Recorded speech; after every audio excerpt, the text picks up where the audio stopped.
Elon Musk Starlink starts hiring in Bengaluru, and India's satellite internet era now quietly begins. Starlink has begun hiring in India, and that marks the real beginning of satellite broadband in the world's largest democracy. Not in a keynote, but in compliance filings, ground stations, and job postings. And the first phase is India First execution because Starlink's opening roles include finance, treasury, tax, and payments managers. Because you guessed it right, all Bengaluru based on site only Indian work authorization is very much required. This tells us three things. Commercial rollout is imminent, you hire compliance and payments before you start billing users, and India won't be run from abroad because full financial reporting stack is going to happen inside the Indian jurisdiction. And it also looks like the satellite internet is being localized in India because the ground infrastructure is already here as the regulatory filings and industry checks confirm the three ground stations are already active in Mumbai and requests have been submitted for gateways in Mumbai, Chennai, and Noida. And expansions are planned to 9 to 10 total gateways across Chandigarh, Kolkata, Lucknow, and more. Besides, lawful interception trials are demonstrated to Mumbai police and Department of Telecom officials. And there's also an office that's leased in Mumbai that's worth 3.52 crore 3.52 lakh a month over a 5-year contract.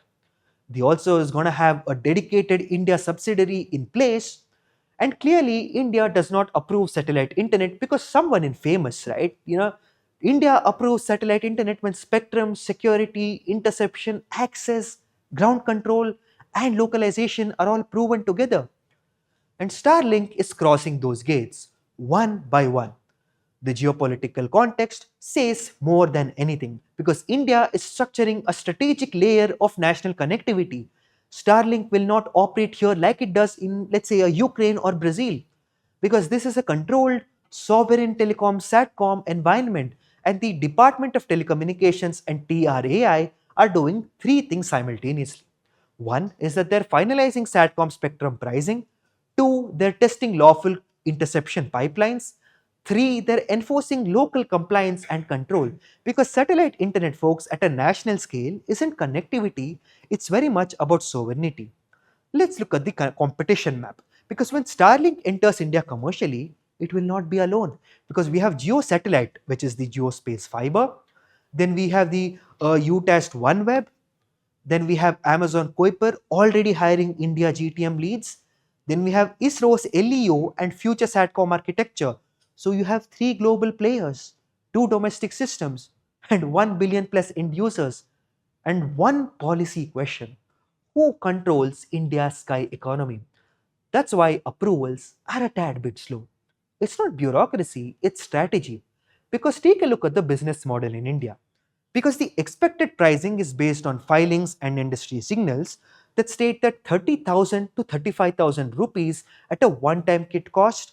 Then you have 3,000 to 4,200 rupee month subscription cost. And this also launches as a premium service. You have remote businesses, border and defense zones, high reliability enterprise networks, maritime and aviation, deep rural connectivity all coming into the picture, but India always compresses the price curves.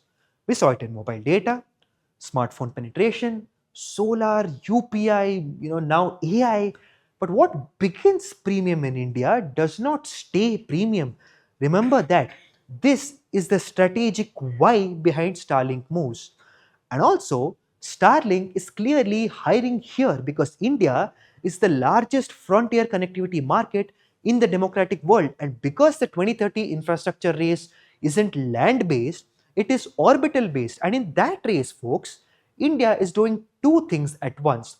It's allowing competition, it's building sovereign capacity, and you don't just get access to India, you get to build inside India. And Elon Musk Starlink understands that very well now. That's why it's hiring fast. It's talking later. The internet age, if you remember, had fiber. The AI age Now we'll have fiber plus satellites and sovereign compute, and India wants all three domestically controlled. Our final take is that Elon Musk's Starlink starting to hire in Bengaluru is beyond just a headline. It's a clear signal that India is opening its SATCOM corridor, and the compliance gate has begun to lift. Satellite broadband, folks, isn't just a pitch anymore. It's an installation schedule.